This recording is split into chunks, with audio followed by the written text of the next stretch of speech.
Hello, this experiment is all about kinetics and specifically collision theory. So this is like a classical experimentation lab that I do with my students where they have to create a quantitative independent variable and measure a quantitative dependent variable. And then I have them graph the results. Usually I'll have them do multiple trials, and sometimes I'll have multiple groups work together so that we have a lot more data to work from. I'm just going to show you one trial of each in today's experiment, but so you get the idea.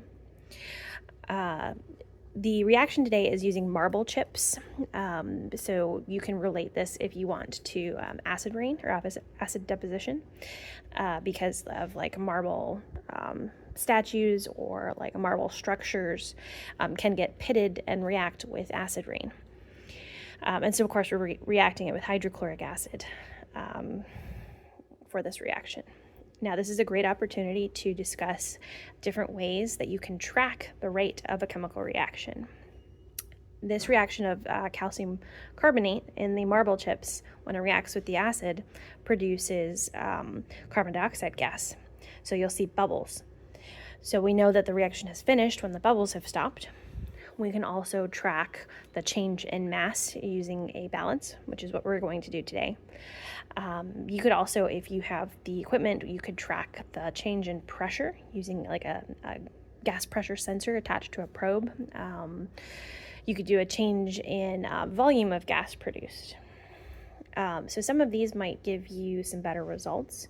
You could even track with probeware the change in pressure or the change in volume over time and get some really nice graphs from that.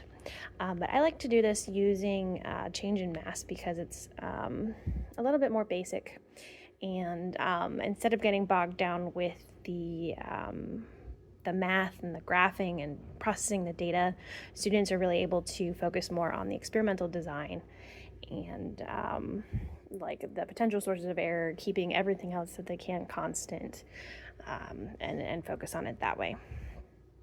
So first we're going to be testing surface area. We're going to do that by counting the number of rocks and that add up to the same mass. So the first set of rocks that I have is, there are 3 rocks.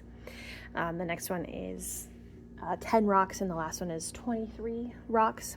And so that way we know that the sample that's 3 rocks has less surface area in order to add up to the same mass as, say, the 23 rocks will have a lot more surface area. So we'll test that first.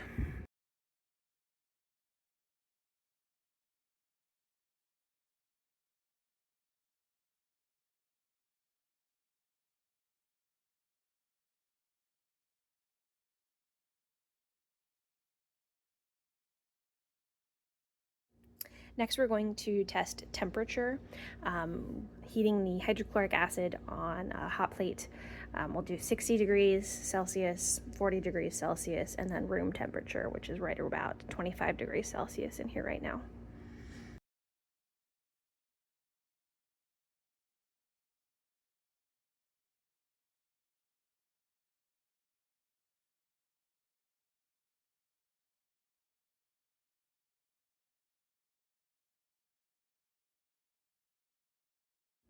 The last thing we're going to test is concentration. I have 3 concentrations of hydrochloric acid, 6 molar, 3 molar, and 1 molar hydrochloric acid. And of course we're keeping the mass of the rocks, the marble rocks, the same.